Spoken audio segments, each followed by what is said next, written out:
एक हमारे भोजन से, दूसरा हमारे व्यवहार से। जिस देश और प्रदेश में हम रह रहे हैं सब कुछ उसके अनुसार अगर नहीं चलेंगे, मैं यहाँ इस आश्रम में आया हूँ तो आश्रम के जो रूल है, जो नियम है, उसके अनुसार अगर मैं नहीं चलूंगा तो मैं यहाँ रह पाऊंगा? नहीं रह पाएंगे। तो हम जिस देश के अंदर रह रहे हैं उस देश के रूल क्या है, नियम क्या है, उन रूल और नियम के आधार पर हमें चलना पड़ेगा।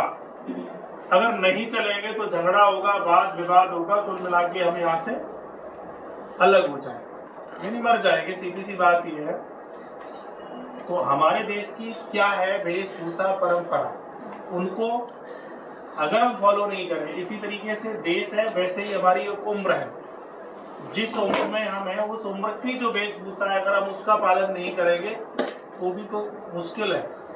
तो हमारे यहाँ 4 आश्रम बनाए गए थे, ब्रह्मचर्य, गृहस्थ, वानप्रस्थ और संन्यास। तो ये आश्रम में बांटे गए थे और हमारे यहाँ जातियां भी नहीं थी।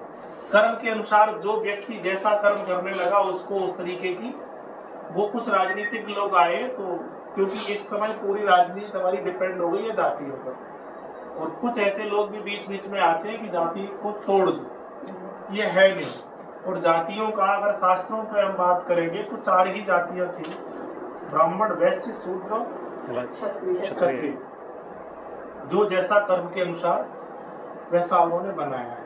तो अब यहाँ पर हम अपनी, और बड़ा काम चल रहा है, जितने भी धर्म गुरु जो इस पर काम करते हैं जाति, धर्म और संस्कार पर, वो कहीं ना कहीं सर्वोच्च दृष्टि में आते हैं जो भी इस काम करते हैं, यानी वो महापुरुषों की श्रेणी में लगभग हम, भाई इसके यहाँ तो कुछ नहीं है।